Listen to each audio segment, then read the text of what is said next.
સર્વવાલા મુક્તોની આ સેવકના પ્રેમ ભર્યા જય સ્વામિનારાયણ. વૈષ્ણવમૂર્ત 57. અસાધારણ મોક્ષના કારણનું. પહેલું, ભગવાનના સ્વરૂપનું જ્ઞાનને મહાત્મય જાણવું એ બે મોક્ષના હેતુ છે. બીજું, જે સ્વભાવ સત્સંગમાં નડે એવો હોય છતાં તેનો અભાવ આવતો નથી તો મોક્ષનો પૂરો ખપ જ નથી અને તે સ્વભાવને શસ્ત્રુ માન્યો પણ નથી. સ્વામિનારાયણ હરિ, સ્વામિનારાયણ હરિ. 1877 ફાગણ સુધી દ્વિતીયને દિવસે શ્રીજી મહારાજ શ્રી ગઢડામાંથી દાદા ખાચરના દરબારમાં સાધુની છાયાને વિશે બિરાજમાન હતા અને સર્વશ્વેત વસ્ત્ર ધારણ કર્યા હતા ને પોતાના મુખારવિંદની આગળ સાધુ તથા દેશ દેશના હરિભક્તની સભા ભરાઈને બેઠી હતી.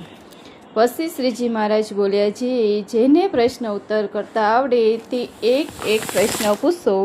પછી મુક્તાનંદ સ્વામીએ પૂછ્યું, હે મહારાજ, મોક્ષનું અસાધારણ કારણ તે શું છે? પછી શ્રીજી મહારાજ બોલ્યા, ભગવાનના સ્વરૂપનું જ્ઞાન ને ભગવાનનું મહાત્મય જાણવું એ બે અસાધારણ મોક્ષનો હેતુ છે. પછી વળી મુક્તાનંદ સ્વામીએ પૂછ્યું, ભગવાનને વિશે જે સ્નેહ તેનું શું રૂપ છે? પછી શ્રીજી મહારાજ બોલ્યા, સ્નેહનું રૂપ તો એ છે જે સ્નેહમાં કોઈ જાતનો વિચાર ન જોઈએ અને જ્યારે જે ગુણ વિચારીને સ્નેહ કરે તે તો જ્યારે અવગુણ દેખે ત્યારે તેને સ્નેહ તૂટી જાય. માટે હેત તો જેમ થયું હોય તેમ ને તેમ રહેવા દેવું, પણ વિચાર કરીને વારે વારે સ્થાપન ઉત્પાદન કરવું નહીં ને મોઢપણું ભગવાનની વિશે હેત કરવું ને જે ગુણને વિચારીને હેત કરે તે હેતનો વિશ્વાસ નહીં. માટે હેત તો જેમ દેહના સંબંધી સંગાથે છે તેવું ભગવાનને વિશે હેત કરવું ને એ હેતને મોઢપણાનું હેત કહેવું અને ભગવાનનું મહાત્મય જાણીને જે હેત થાય તે જ બીજી જ રીતનું છે એમ જાણવું. પછી શિવાનંદ સ્વામીએ પૂછ્યું, સત્સંગમાં રહેવાનો ખપ છે તો પણ કોઈક અયોગ્ય સ્વભાવ છે તે કેમ ટળતો નથી?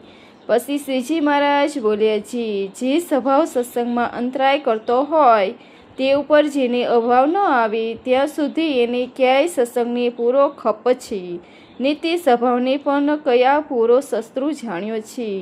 ત્યાં દૃષ્ટાંત છે, જેમ કોઈક પુરુષ આપણને મિત્ર હોય ને તે જે પુરુષ આપણને ભાઈને મારી નાખ્યો હોય પછી તે સાથે મિત્રપણું ન રહે અને તેનું માથું કાપવાને તૈયાર થાય કાજે મિત્ર કરતાં ભાઈનો સંબંધ અધિક છે, તેમ જો એને પોતાનો સ્વભાવ વર્તમાનમાં ભંગ પડાવીને સત્સંગથી વિમુખ કરે એવો છે તોય પણ તેની ઉપર વેરભાવ રાખતો નથી અને તે સ્વભાવ ઉપર રીસ ચડતી નથી તો તેને સત્સંગમાં પૂરું હેત નથી. અને જેવું ભાઈમાં હેત મનુષ્યનું છે તેવું જો સત્સંગ ઉપર હેત હોય તો ભૂંડા સ્વભાવને તત્કાળ ટાળી નાખે. શા માટે? જે જીવ તો અતિ સમર્થ છે, કેમ છે મનની ઇન્દ્રિયો એ સર્વ તો ક્ષેત્ર છે અને જીવ તો એના ક્ષેત્રજ્ઞ છે. માટે જે કરે તે થાય. ઇતિ વૈષ્ણવ 57 પૂરું થયું. આમાં પહેલામાં શ્રીજી મહારાજે કહ્યું, અમારા સ્વરૂપનું જ્ઞાન ને અમારું મહાત્મય એ બે મોક્ષના અસાધારણ હેતુ છે. બીજામાં દેહના સંબંધીમાં હેત છે તેવું અમારા વિશે હેત થાય તે હેત મૂઢપણાને છે અને અમારો મહિમા જાણીને હેત કરે તે વિશેષ છે. ત્રીજામાં સત્સંગમાં હેત રાખીએ તો અયોગ્ય સ્વભાવ ટળી જાય. પહેલો પ્રશ્ન. પહેલા પ્રશ્નમાં અમારું જ્ઞાન ને મહિમા મોક્ષના હેતુ છે એમ કહ્યું, તે કેવી રીતે જાણવા?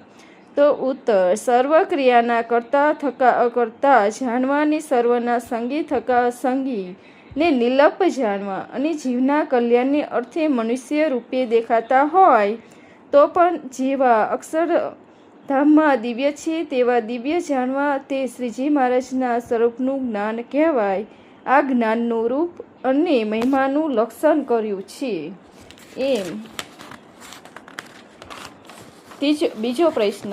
બીજા પ્રશ્નમાં ગુણ વિચારીને સ્નેહ કરે તો અવગુણ દેખે ત્યારે હેત મટી જાય એમ કહ્યું અને ગુણે કરીને હેત થાય તે સદાય રહે એમ કહ્યું. તે કેવી રીતે સમજવું? તો ઉત્તર, આમાં દેહ બુદ્ધિ સહિત હેત કહ્યું છે તે જ્યારે શ્રીજી મહારાજના મનુષ્ય ચરિત્ર દેખે અથવા સાંભળે ત્યારે અવગુણ આવે તે હેત મટી જાય અને શ્રીજી મહારાજનો દિવ્ય ભાવ સહિત મહિમા જાણીને હેત કર્યું હોય તે શ્રીજી મહારાજના મનુષ્ય ચરિત્ર જોઈને અથવા સાંભળીને એ પણ હેત ટરી જાય એમ કહ્યું. સહેજાનંદ સ્વામી મહારાજની જય.